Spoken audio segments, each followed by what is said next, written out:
Bonjour, l'invité du lundi vous propose une rencontre avec Andrea Cotarac. Avant de commencer l'émission, je vous rappelle qu'au bas de l'écran, vous avez l'adresse de la rédaction, surftvrédaction@gmail.com. Vous pouvez poser toutes les questions que vous voulez à Andrea Cotarac et puis vous pouvez aussi réagir à ses propos pendant l'émission. Sur vos mobiles, même chose, vous pouvez aussi poser toutes vos questions et puis vous pouvez réagir aux propos d'Andrea Cotarac. Sur les mobiles, il s'agit de la page de Surf TV sur Facebook. Andrea Cotarac, je suis très heureux de vous avoir sur le plateau de Surf TV. Bonjour, merci de m'avoir invité. Alors, je suis heureux de vous avoir. Vous êtes donc sur la liste de Rassemblement Citoyen et vous êtes le tête de liste de la métropole. Tout à fait. Le Rassemblement Citoyen, c'est quoi? C'est plusieurs partis qui se sont rassemblés, qui travaillent depuis plus d'un an maintenant à la construction de ce rassemblement. Il y a Europe Écologie Les Verts, il y a 2 partis du Front de Gauche sur 3. Il y a Nouvelle Donne, il y a des socialistes qui ont quitté le Parti Socialiste. Et il y a aussi... Vous pouvez dire juste pour les téléspectateurs ce que c'est que Nouvelle Donne? Nouvelle Donne, c'est le parti de Pierre Larouturou, dont plusieurs personnalités sont membres, dont Bruno Gassio par exemple, que vous connaissez peut-être. Oui, d'accord. Et puis de nombreux citoyens non encartés, puisqu'il y a... Vous en avez oublié un, je crois que c'est, vous savez, c'est le parti... Redonnez-nous la liste. Europe Écologie Les Verts, 2 partis du Front de Gauche, qui sont partis de gauche et ensemble.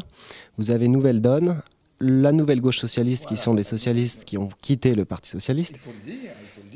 Des courageux et beaucoup de citoyens non encartés, c'est-à-dire qui ne sont pas membres de parti. Voilà. Donc vous êtes une vraie liste de rassemblements. Vous avez rassemblé des gens différents. C'était compliqué, c'était une rude bataille et on a réussi à le faire parce qu'on croit que c'est le fond qui lance une dynamique collective. Et nous avons fait un programme sur plus de 5 mois avec des citoyens. Donc il y avait des contributions directes par Internet, il y avait des cafés citoyens, donc rencontres avec les gens. Et on compte à peu près 3000 personnes qui ont contribué à ce projet commun. Donc on ne pouvait pas faire marche arrière, il fallait aller de l'avant puisque la dynamique était lancée. Alors, il y a tous ces rassemblements, sauf le Parti communiste. Bon, moi, je le regrette vraiment, fortement. C'est un crève-cœur pour nous de ne pas avoir nos amis du Parti communiste français qui ont décidé de partir seuls derrière Cécile Cukierman. Voilà, c'est un regret énorme et on espère que la prochaine fois, on sera véritablement tous ensemble et avec le Parti communiste, puisqu'il ne manque que, finalement, dans la liste.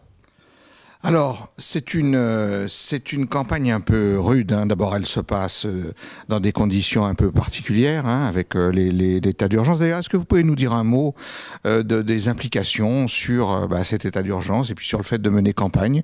Est-ce que c'est compliqué? C'est extrêmement compliqué. Moi, je travaille et je milite avec beaucoup de gens qui ont un certain âge et qui me disent que c'est la première fois qu'ils vivent ça. Comment est-ce qu'on peut mener un débat démocratique serein en période d'état d'urgence? Je vous donne quelques exemples pour les Lyonnais. On annule le rassemblement sur la COP21. On met sous surveillance des militants écologistes. On annule le débat qui devait avoir lieu à Lyon 2 parce que c'est la période d'urgence. Et en même temps, il y a un 2 poids 2 mesures, puisque vous pouvez toujours faire vos courses à la Pardieu, comme vous l'avez vu. Vous pouvez aller à diverses expositions, etc. Donc c'est très compliqué de faire vivre aujourd'hui un débat démocratique serein, à l'heure où les Français nous demandent d'avoir un débat démocratique serein plus que jamais. Plus que jamais. Andrea Cotarac, la droite aujourd'hui, la droite que vous avez en face de vous, c'est une question que j'ai posée à Jean-Jacques Caran. C'est une droite que vous caractériseriez comment, qui est menée par Laurent Wauquiez? C'est une droite qui se contredit fortement, je trouve, parce que ils disent d'une part que sur le budget, il va falloir faire des coupes, qu'il va falloir réduire du personnel, qu'il va falloir réduire les budgets et les investissements, et d'autre part, qu'ils demandent à mettre 20 millions d'euros pour des caméras, des portiques et divers matériels devant les lycées.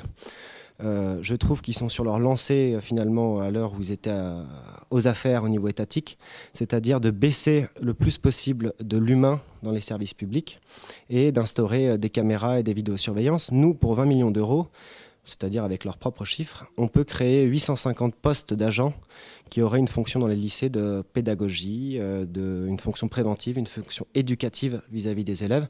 Donc voilà, il y a un véritable esprit différent et nous, on pense, pour finir là-dessus sur la droite, que ça fait 10 ans maintenant que cette droite et cette extrême droite divisent les Français. Sur le halal, sur des mots durs comme le karcher, les racailles, sur la race blanche de Nadine Morano. Vous avez un Brice Hortefeux qui a été condamné pour injure raciale en tant que ministre.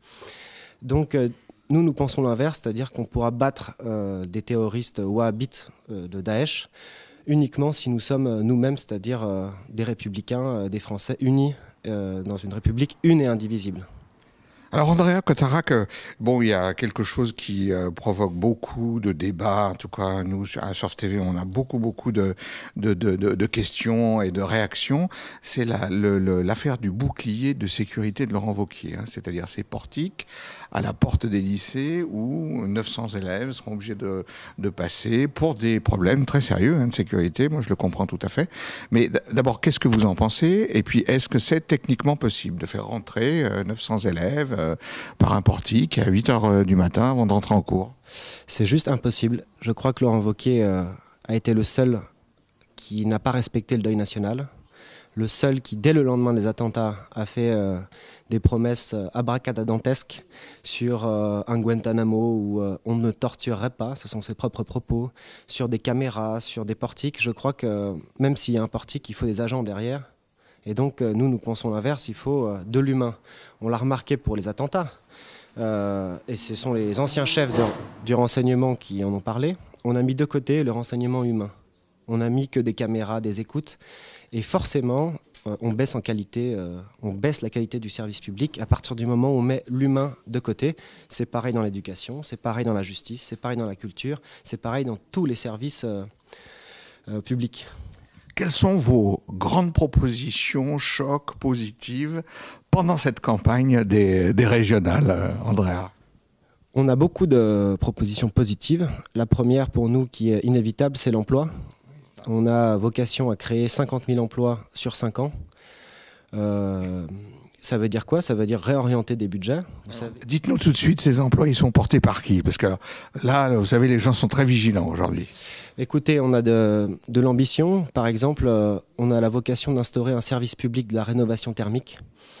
On considère que c'est un chantier énorme pour la région Rhône-Alpes-Auvergne. On considère que l'écologie ne doit pas être punitive, mais elle doit aider les gens à s'en sortir.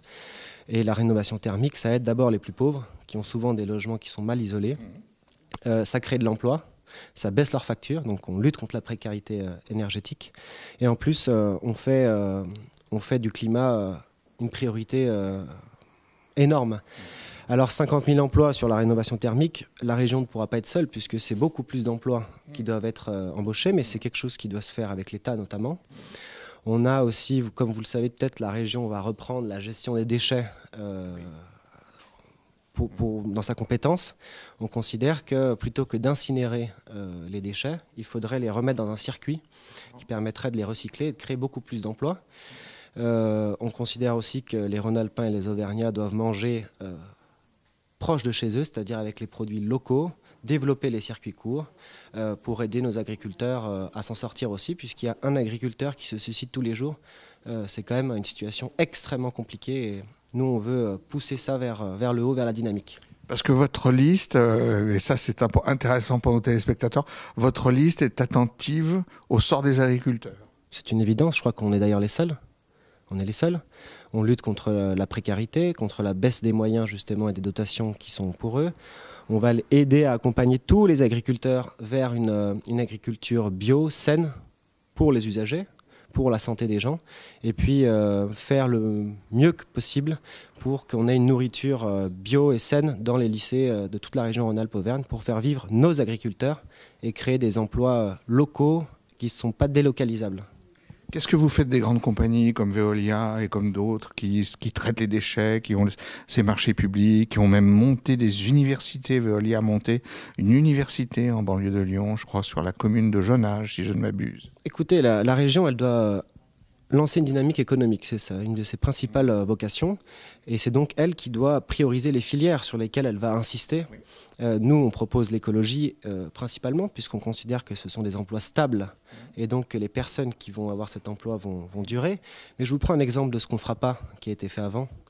Quand vous prenez l'exemple des 24 millions d'euros qui ont été donnés à ST Microelectronics, qui est une multinationale, et qui a, après leur avoir donné de l'argent, qui commence à avoir un plan de licenciement, qui a donné autant à ses actionnaires alors que la région leur donnait de l'argent.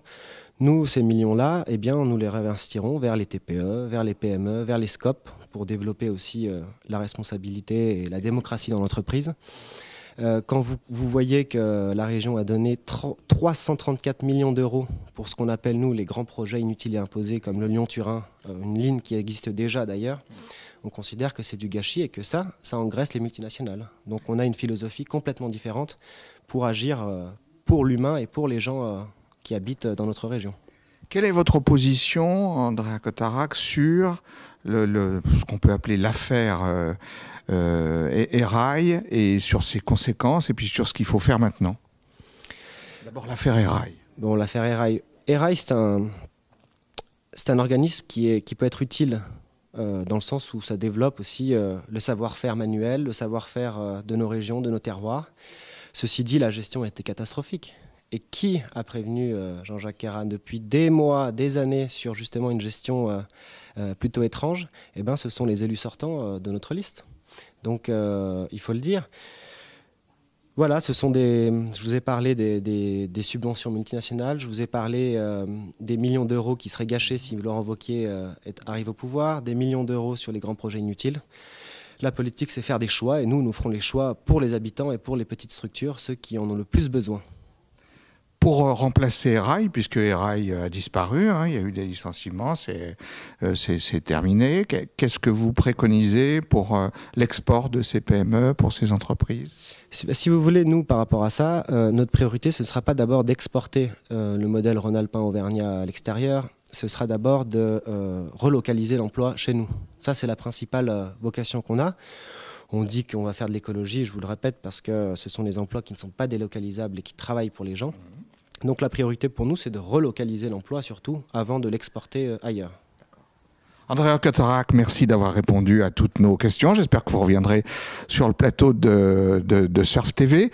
Avant de terminer l'émission, je vous rappelle qu'au bas de l'écran, vous avez l'adresse de la rédaction, surftvrédaction@gmail.com. Vous pouvez poser toutes les questions que vous voulez à Andrea Cotarac et vous pouvez aussi réagir à ses propos pendant l'émission. Sur vos mobiles, vous pouvez aussi recevoir l'émission. Et là aussi, vous pouvez réagir aux propos d'Andrea Cotarac et vous pouvez aussi lui poser des questions. L'invité du lundi se termine. La semaine prochaine, nous aurons un autre invité. À bientôt.